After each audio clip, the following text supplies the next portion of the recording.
And today, we have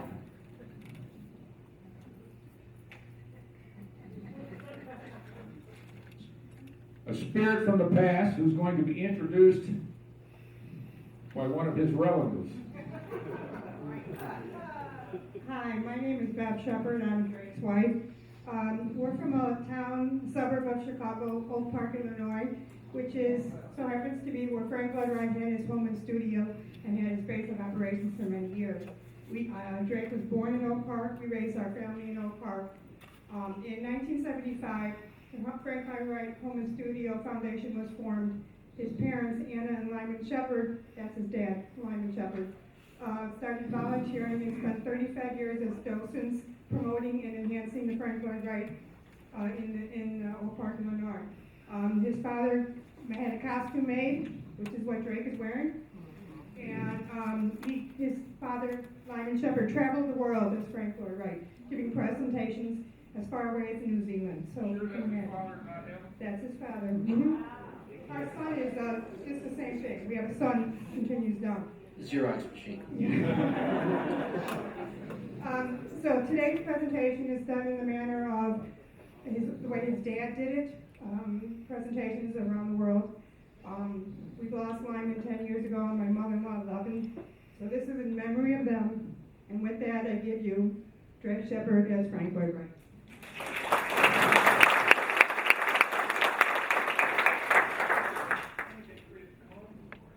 Good afternoon. I am Frank Lloyd Wright, America's greatest architect, and then there's the rest of you. Thought I was dead? Wrong-o. I came alive because you thought about me or said my name. Today you'll be privileged to witness how my ideas of architecture, art, and interior space shaped America. In my lifetime, I designed 1,100 buildings, over 500 of them being built. I designed office buildings, churches, public venues, and homes, and all of them with distinction, flair, drama, panache, and passion. So I'd like to go back in time and start. I was born June 8, 1867 in Richland Center, Wisconsin. Though I claim I was born in 1869, I'll let the petty details for the masses to figure out. My father was William Carey Wright, an itinerant preacher, musician, and artist, and never held a job too long. He was what they call a ne'er-do-well, and this would not go over well with my family later on and cause friction. My mom was Anna Lloyd Jones, a school teacher. Both my parents were strong-willed Unitarians, and I was their only son, and my birth name was Frank Lincoln Wright. As an infant, my mom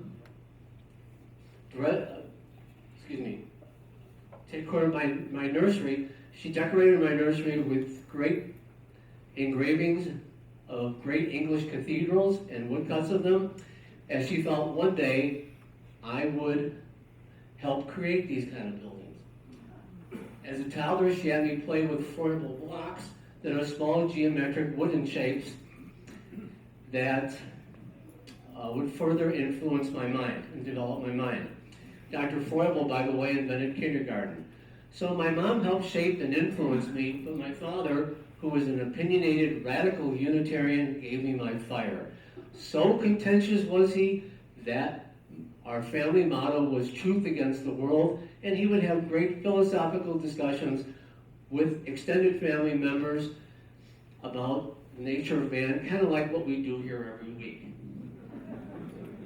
And as a child, we moved around to some small Midwestern cities, but we finally settled in Madison, Wisconsin, and there I spent my summers on my uncle's farm in Spring Green, really not too far from Madison.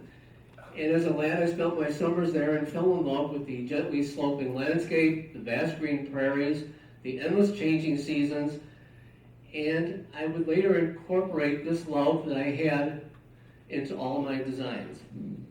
Well, as a teenager, My parents separated and divorced. My father actually sued my mother for lack of physical attention.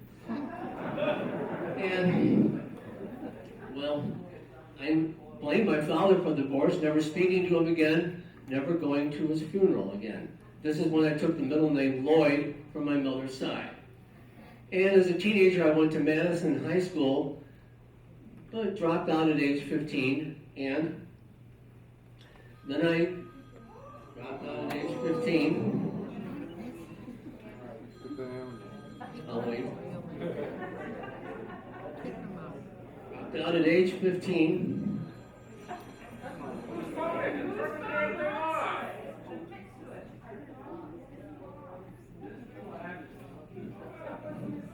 Okay, so at age 15, I dropped out of high school and became a special student at the University of Wisconsin in Madison. And there I took a number of courses in civil engineering. And I just wanted to show you the front facade of the university building there at the U of W. It's in the neoclassical style, or the classical revival style that is imitating a Greek or Roman temple. Well, one day I had a change of heart. I pawned some of my father's books and bought a one-way ticket to Chicago. And there I became a dressman with Joseph Lyman Silsby, and under his direction and with a couple of other uncles in Spring Green, I designed my first building, which was Unity Chapel in Spring Green. It was a simple affair, but I was only making $8.50 a week. So after a year, I decided to jump ship and ended up in the Chicago architectural firm of Adler and Sullivan. And there I worked with the great Louis Sullivan, who was considered the father of modernism.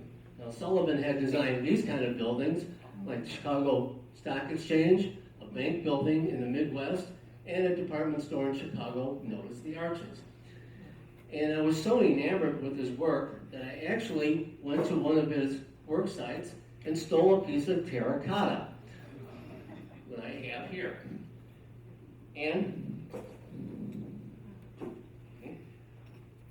well, Sullivan took a liking to me, and later on he had me work on the Auditorium Theater in Chicago. And there I was to do the interior designs there. And that building is right here. And inside the building it had over 3,500 lights and a novel thing called air conditioning, which was forced air over large blocks of ice that went through vents.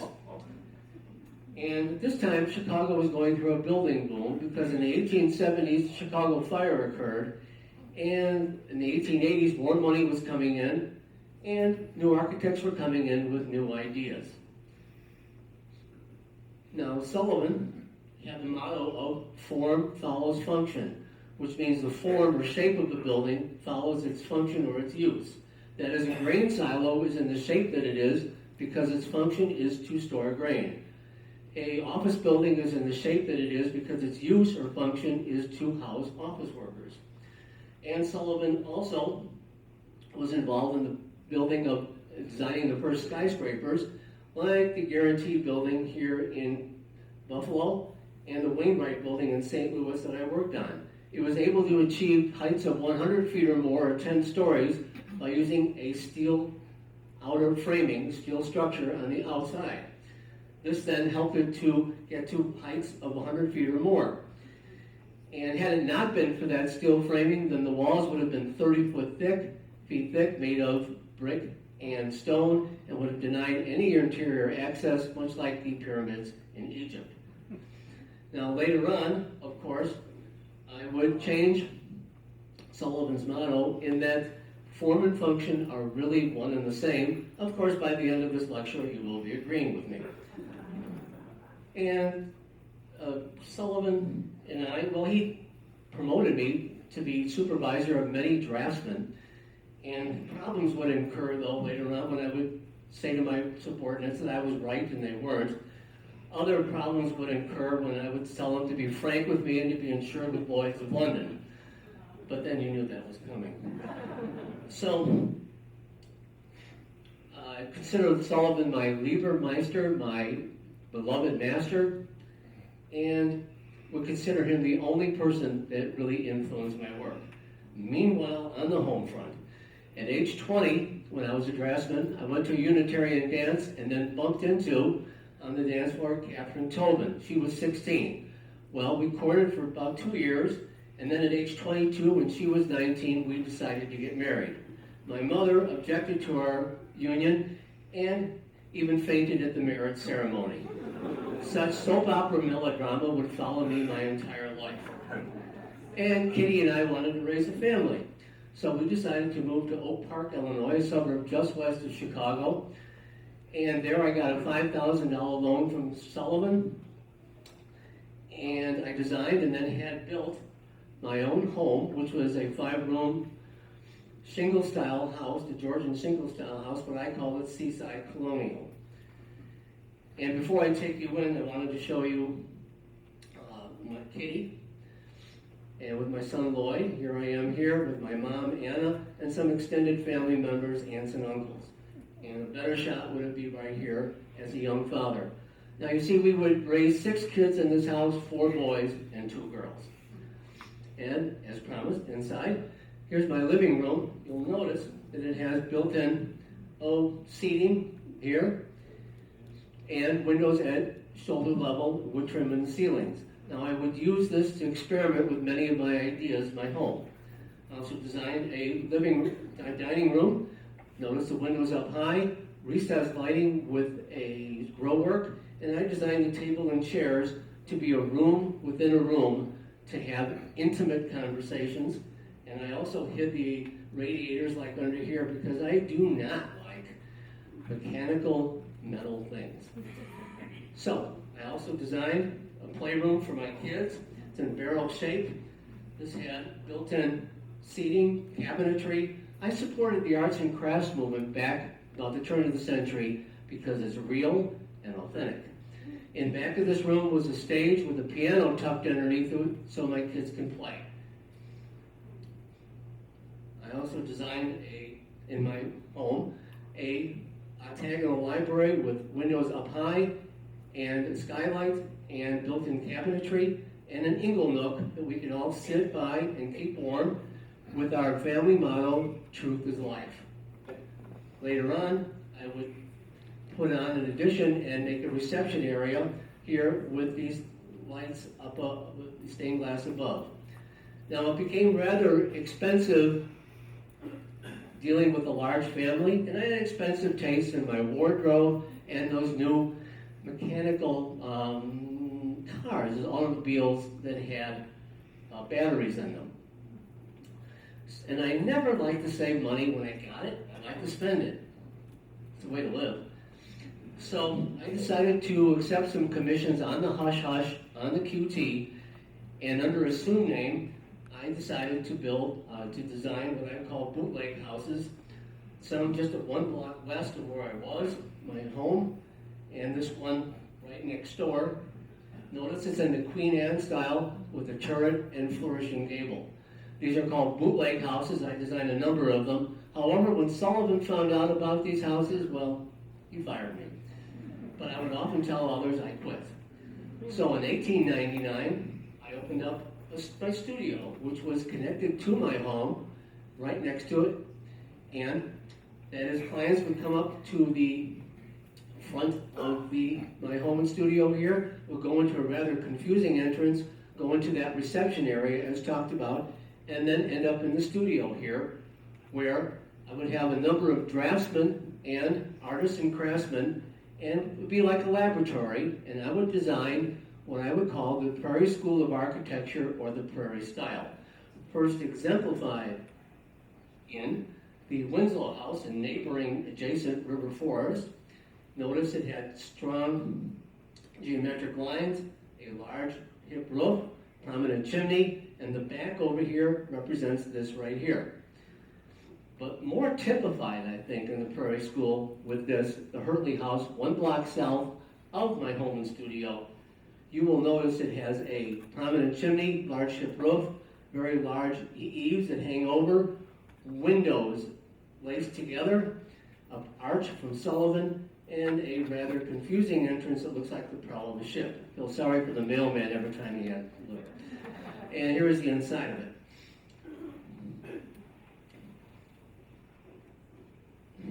Excuse me. So these windows were grouped together in long rows. Horizontal bands of wood, elongated bricks, or stucco siding, and sometimes stone from the local area was used on the exterior. The muscular overhanging eaves ensured privacy but let in light, plus the house itself was set back on the property to further ensure privacy. Who needs a porch? As no one waves two carriages anymore from them. We don't have porches out here. No one does that. Really, a building should be faithful to its surroundings without classical ornamentation or fake surfaces. The house needs to fit the terrain and be rooted in its soil. Architecture needs to be a grace to the land, not a disgrace. The Edwin Cheney house, notice the horizontal lines, and I would later on be intimately involved with this family. The Dana Thomas house in Springfield, as you can see, what we've been talking about, the strong horizontal lines, an arch in the beginning, a small entrance, windows together, eaves. And inside, it looked like this, a barrel vaulted area with a lot of windows. And the F.F. Tomic house in Riverside, same situation, with the groupings I've been talking to you about. And the Mayor May house in suburban Chicago area. And inside these parade homes would be a large fireplace for the families to congregate by, and I would have built-in bookcases, lighting, and seating because I abhor clutter. These built-ins gave the room more open space, would help soundproof them, and would make them distinctive to the house itself. I also designed lamps, tables, chairs, and art glass windows with geometric designs that exactly fit into the house motif. The softened lighting was from skylights or was recessed behind ceiling molding or grillwork. I find bright lights to be garish and obnoxious. And this is a house I designed for my secretary, Isabel Roberts, in neighboring River Forest. And yes, that is a tree growing inside, and it's still standing today. Wow. And the Laurel Gale house, about 4 blocks south of where I was. This is the first time I used balconies up here with the lines. Balconies became an outside room, but part of the house.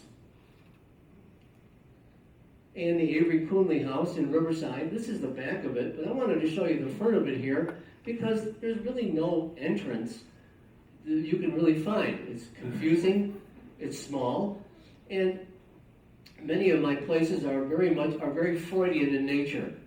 That is, you're going to find an entrance that is small, hidden, confusing, and hard to find. But once inside, you make a few twisting 90-degree turns, go up a few flight of stairs, and with great presentation, you will see one continuous long living space.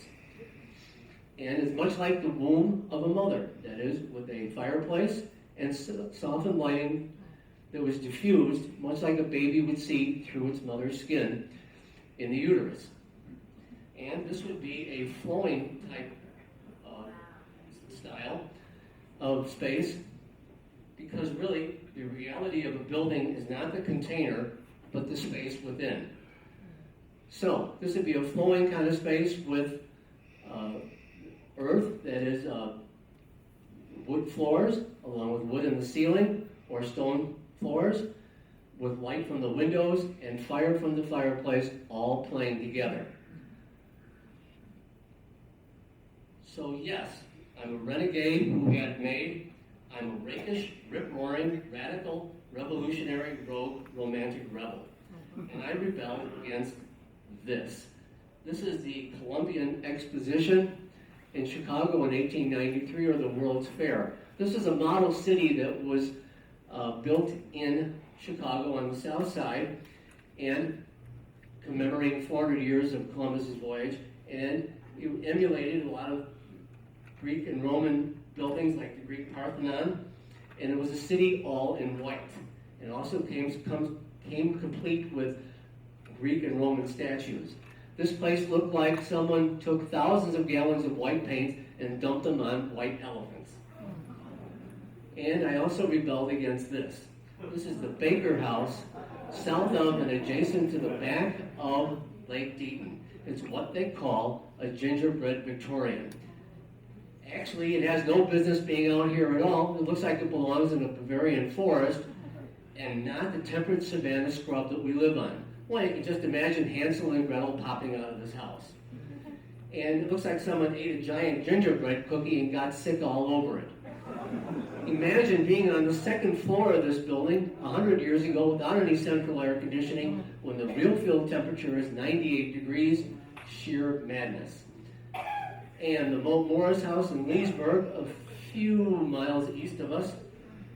Imagine being cooped up in this grim fairy tale Gothic prison. Why, you can just imagine Rapunzel dropping her long hair from the silly fourth floor place. What exactly do you do up there? So remember, 250 years ago, we rebelled against the European kind of monarchies, tyrannies, and oppression, and decided to go our own way. Therefore, we need an architectural style that is bold, democratic, original, and simply states, this is us. Same is true with these buildings built back in the 1880s, 1900s, 1910s, 1920s. These are all bank buildings, post offices, libraries, museums, town halls, city halls, government buildings, courthouses. Why, going up these stairs, it'd be such a pompous event. Imagine going up these stairs, you can hear the music now. Bum, bum, ba bum, bum, ba bum. And once you get inside, marble would just belch up at you. So in contrast, welcome to the universe I made for my clients, which is sophisticated, dignified, and a great place to talk about refined, elegant, sophisticated, and enlightened ideas. In 1903, I designed the administration building for the Larkin Soap Company in Buffalo, New York. This was a fireproof building made of brick, and inside it had open spaces, balconies, and steel office furniture I designed for the office workers. I thought the balconies would humanize the whole working experience with a sense of space as well as light from on top.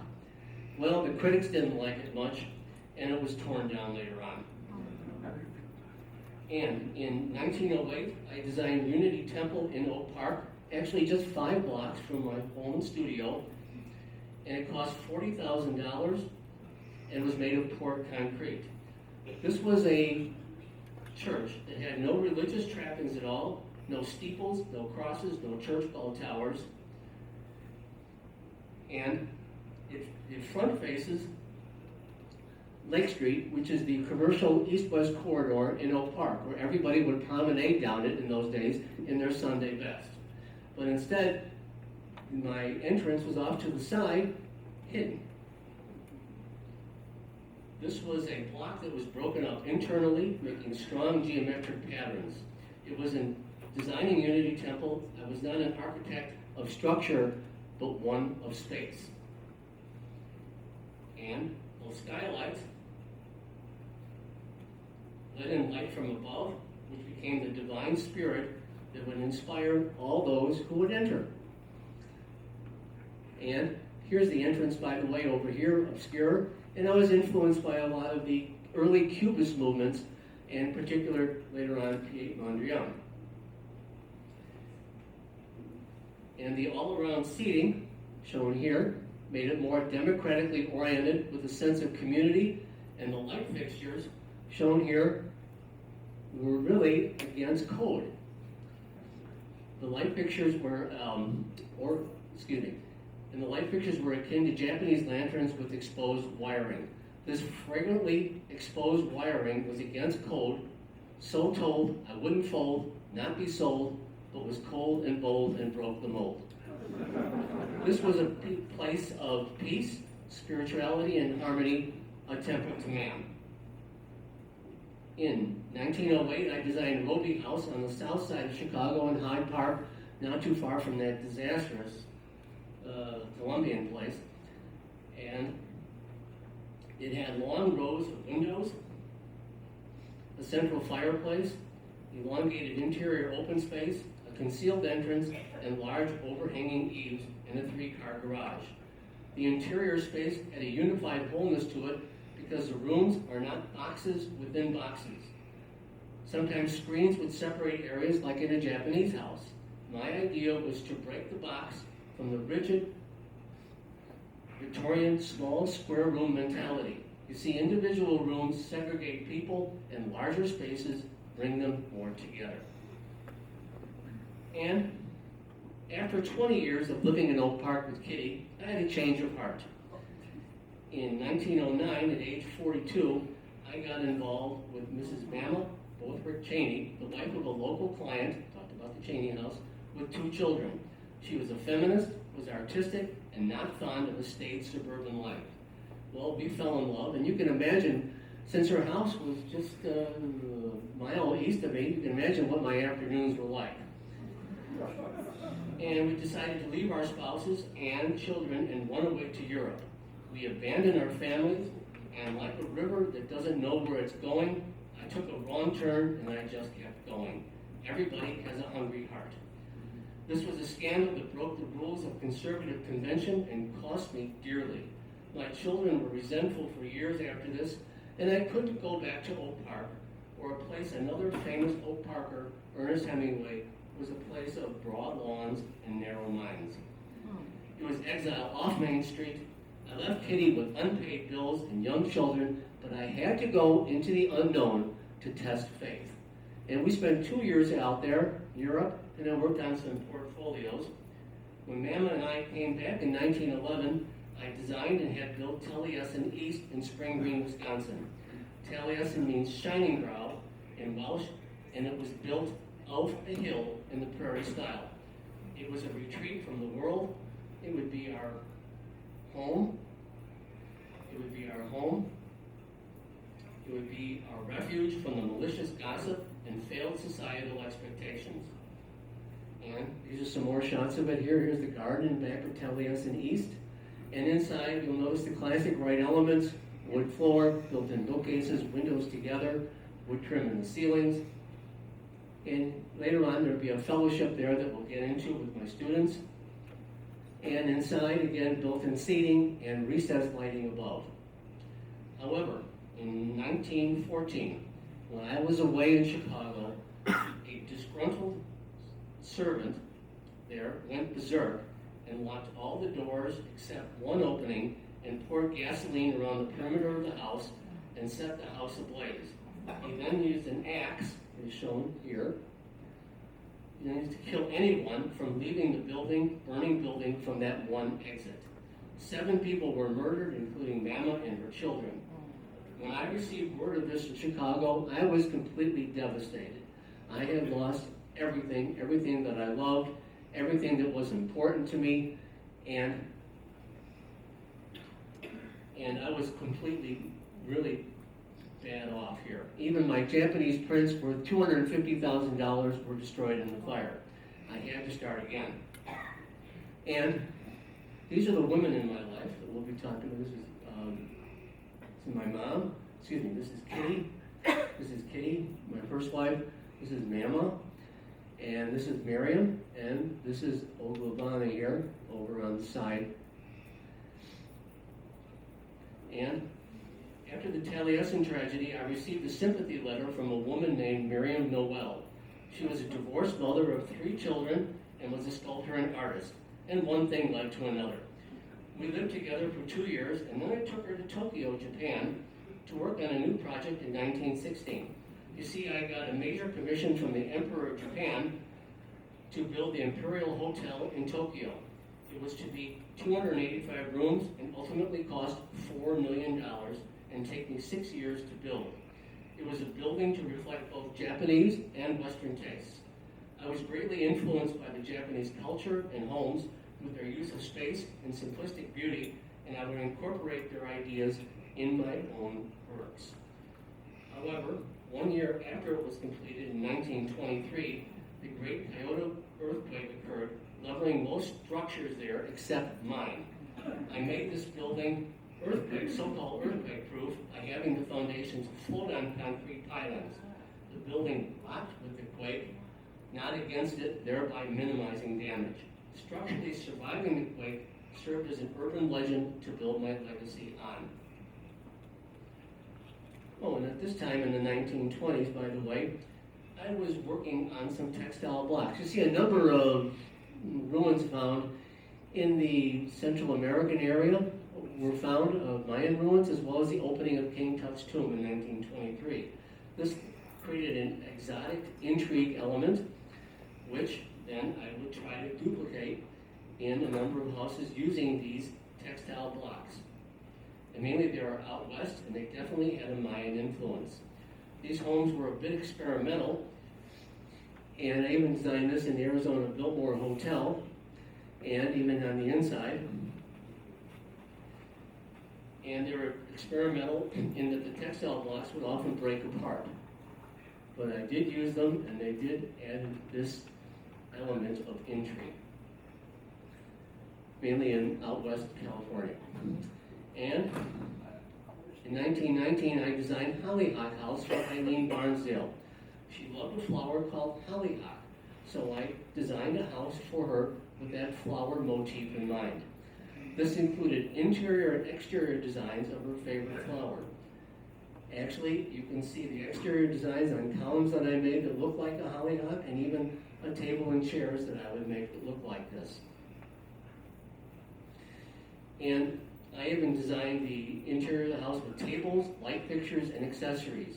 You see, I really don't like interior decorators. Actually, I would call them interior detractors.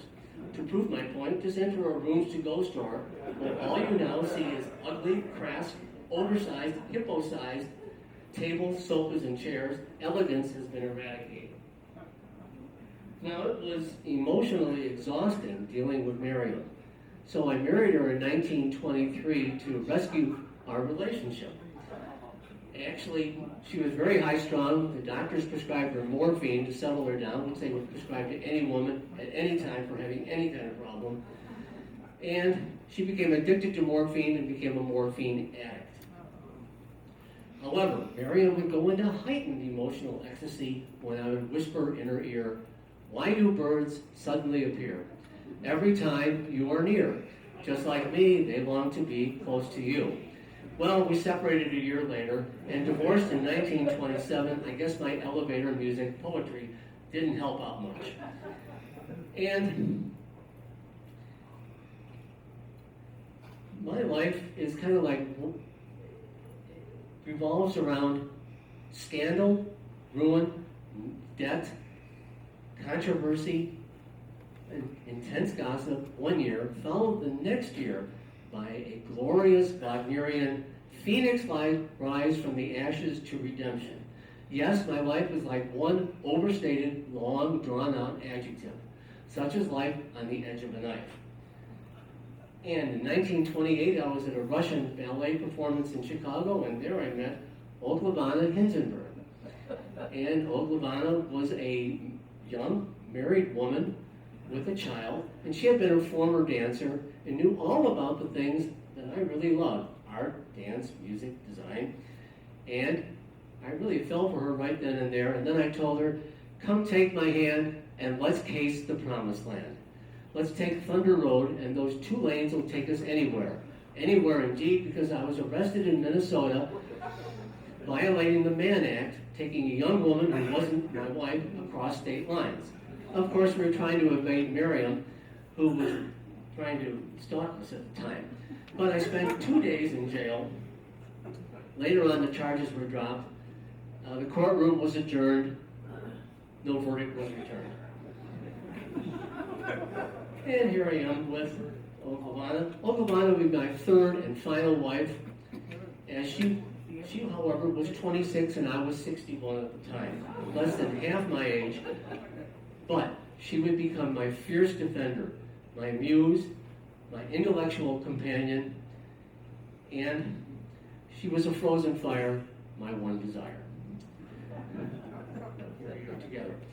And it was rather lean in the 1930s, trying to get some commissions. I had a hard time finding them, so I would use Japanese prints to quell matters. Actually, I put one in here in the Hollyhock House but I had my own Japanese print table, and I would buy, sell, and trade Japanese prints at this time to make matters better.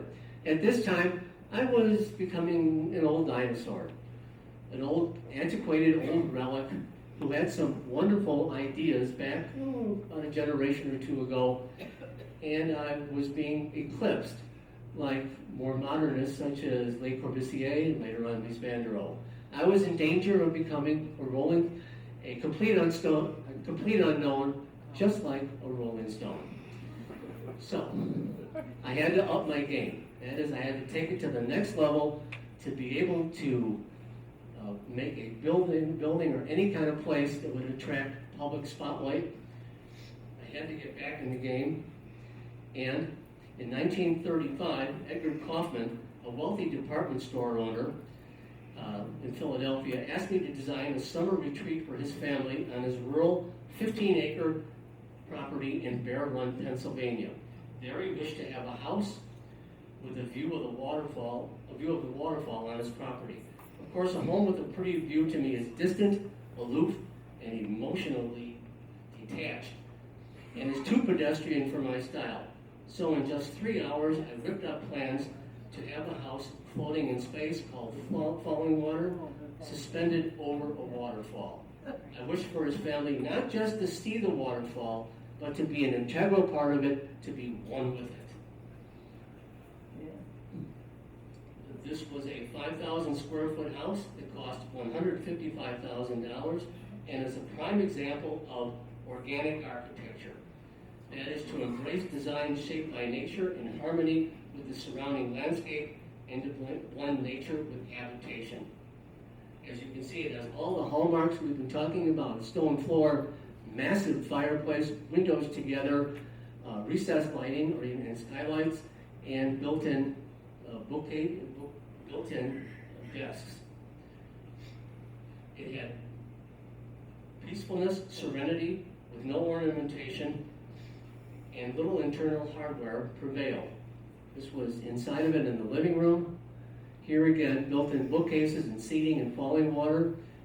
And this is a place where the house focuses on the vertical and horizontal with water pushing under you. And I told you I had this problem with mechanical devices, especially metal ones. So I hid all those in those devices, those big cranks that used to open up windows. We've all seen them. I got rid of them and had windows specially made.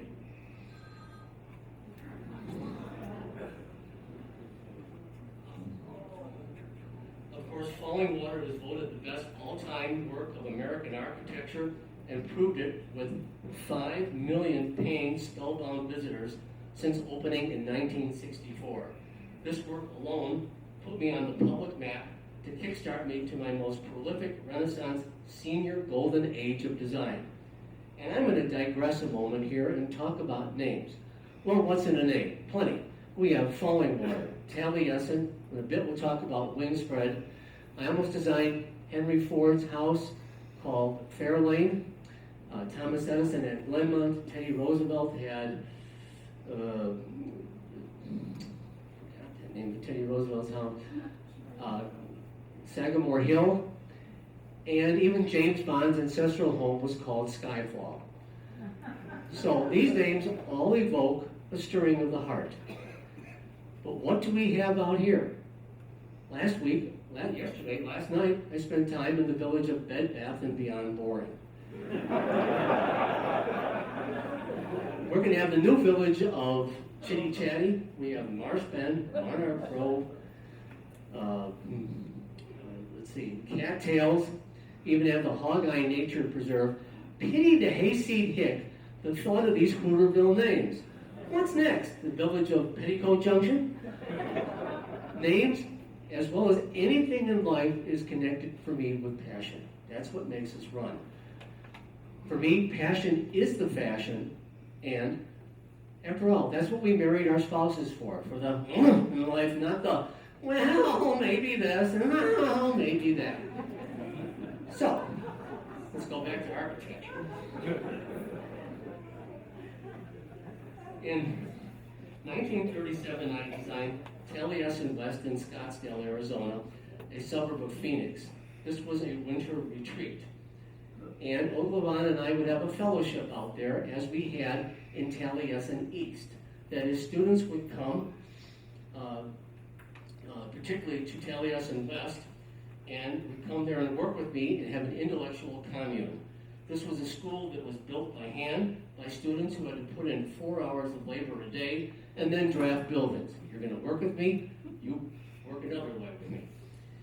And I would have actually 2 fellowships then, one in the east called Taliesin East in the summer, and one out west where it's warmer in the winter, Taliesin West. And here I am again with those students with the fellowship. And let loose like a deuce and imbued by my success, I was commissioned to build the Johnson Wax Administration Building in Racine, Wisconsin between 1936 and 39. The outside was curved and sleek, plus inside was like a seashell really on the outside, but inside, this was unique. It had very tall tree-like columns for internal support with rows of glass tubing at the top to create an open forest-like workplace with natural light coming in. Now at the time, the local inspectors, and I would call them imposters, didn't believe these unique columns could physically support the roof weight. Well, I showed them as we tested 10 times the weight necessary on top of these columns to successfully prove my point. And I later developed wing spread for the Johnson family in Wisconsin near Racine. It looks like this and like this. As you can see, it had all the classic elements with a supermassive fireplace. And starting in 1937, when I was 70 years old, at a time when most of us are playing shuffleboard and bingo, I was designing Usonian houses, named for the U.S. These homes were to be affordable, simple, stylish, smaller homes with moderate costs, but beautifully designed for the growing middle class. They were to be more modern, upbeat versions for the masses of the prairie homes I designed earlier in life.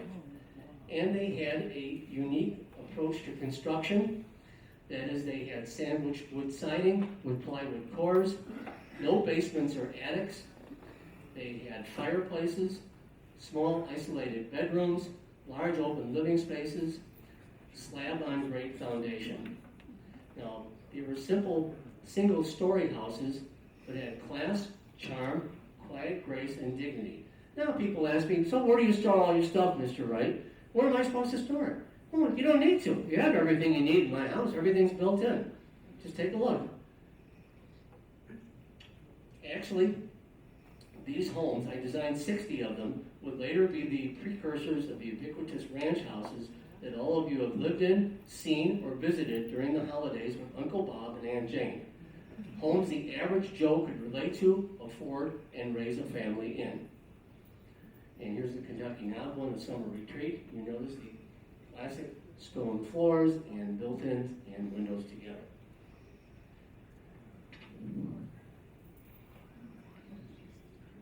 Today I embrace the internet. No, actually, I embrace the internet, and also I embrace any people that design houses like me in my ideas. And owning 50 cars, excuse me a second, in my lifetime, I embraced technology early in life. I knew the automobile would play a big part in our society, which is why I put garages in the houses I designed, and later on would use ramps as a car would drive on to convey how people move between interior spaces. I also knew that my use of cantilever roofs, particularly shown in falling water, and the projected balconies gave the workers who built them and the people who lived in them some distrust with the always present gravity in mind. Plus, sometimes my roofs did leak, the heating and air conditioning systems were a bit faulty, the kitchens were a bit small, and there were many cost overruns. This was because my ideas were ahead of the materials used at the time, such as the beast of burden called greatness. And today I embrace the internet, as each place I designed has its own website with generous photos inside and out. At least 300 books, have been written about me. about my ideas, my visions, my works, and even my contemporaries. And I would later on design furniture, place settings, as you can see on the table there, rugs, and even the evening gowns the hostess owner would wear in a Wright house. So it was all inclusive, and if it sells, it's art. And at least 50 companies manufacture items in my kind of design mode. You can get home decor pieces for your home, such as something like this, that you can put and hang up in your own home. Well, you can get pillows, coffee mugs, they're on the table there, keychains, posters, t-shirts, all the watches, socks, ties, neckwear. This generates over $100 million in sale every year in sales from my design ideas. So even after I'm dead, I still make money. And people flock from all over the world just to see my homes. Well, this is the Red House in Rockford, Illinois, 100 miles west of Chicago area.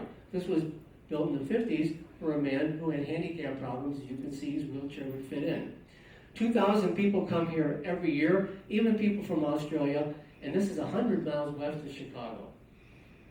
And also in the Darwin Martin House in Buffalo, New York. It's a classic prairie-style house, as you can see, and even with the furniture that was built in, that I had designed. And people flock to Oak Park every year. 100,000 people see my home and studio every year. And that at $18 a head, and with sales in the bookstore, that's over $2 million in sales alone that helps support a staff. In Oak Park, there's at least 25 structures that I designed and had built, and you can take every year a White House, a Wright Plus walking tour that goes inside these houses, about 10 of them. And I actually designed a water fountain for horses that became one for people. Nay, I couldn't do that, but I did do that.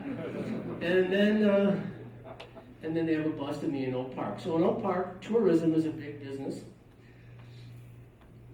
And make no mistake, when you buy one of my design homes, I'm still in charge and in control 60 years after my death. Because as soon as you walk in the front door, I control the heating from the fireplace, the controlled lighting, I control places where your guests sit, even the places where you put your books. And when you're looking out the windows, well, you see my design first, and then you see outside. So, if you remodel, are you going to pay the price? So, don't sacrifice, think twice, and don't roll the dice. That's because remodeling will make it a Smith or a Jones house. Those are very common, but mine sell well and for a lot. So this is why this house is up here. This Hills DeCaro house. This house actually burned down in 1975 in December, but 2 years later, the DeCaro family, built this according to my exact specifications and blueprints. This is not only the right stuff, it's the right thing to do. And this is my family here. This is me at the top in 1909, and along with Kitty. And like I said, we had 6 children. John Wright became an artist and an inventor. Lloyd Wright, an architect in LA. Catherine Wright Baxter, homemaker and mother of actress Ann Baxter. David Samuel Smith, textile products representative. David Samuel Wright. Francis Wright Carroll, an arts administrator. Robert Llewellyn Wright, an attorney. And this was our daughter, Iovana here, from my union with Olivana. And Iovana would be an artist. And also, Olivana had a son from her previous marriage. He lived with us. And later on, her son from her other marriage married Joseph Stalin. He actually married the daughter of Joseph Stalin, not Joseph Stalin. So he married the daughter of him, and you can imagine how long that union lasted.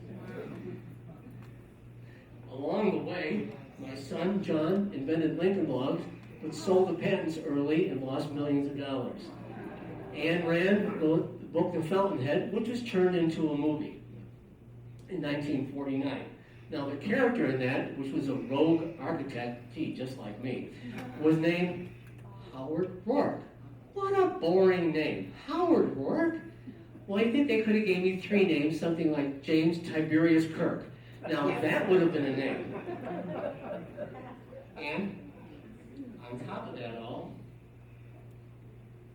I wrote 20 books, was an author, wrote many articles, was always a popular lecturer, was a critic of art, and was interviewed on TV many times because I knew TV would be the medium of the future. And even Ogilvy wrote some books about me and was caretaker of and nurtured the foundation we had made together.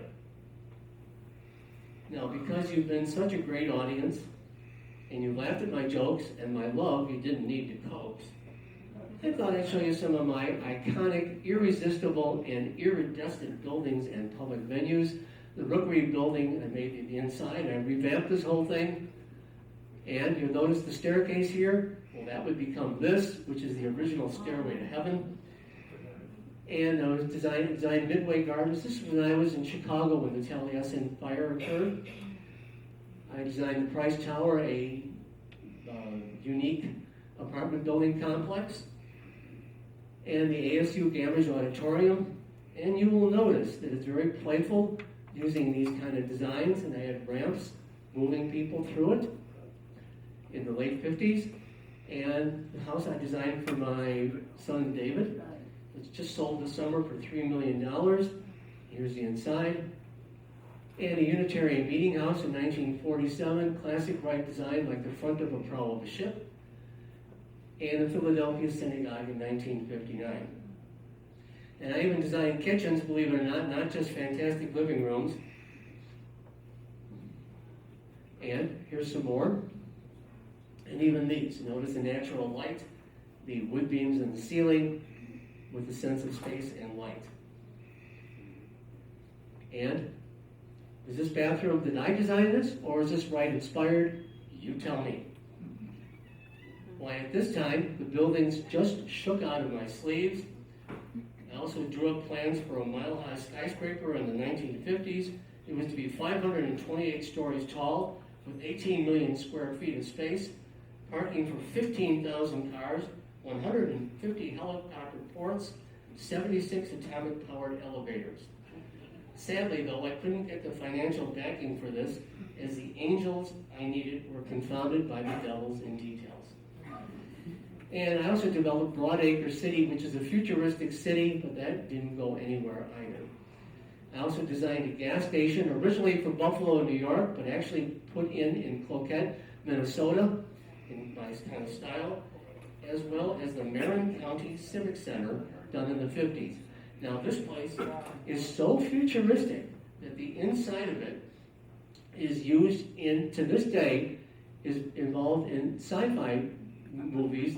They film on the inside of it for movies way ahead, to look like way ahead in the future.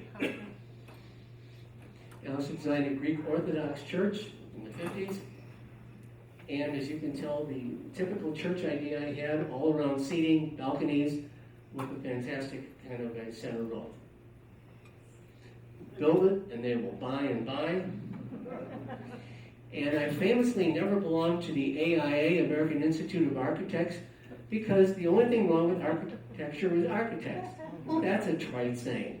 But I'll be specific with you right now. Today,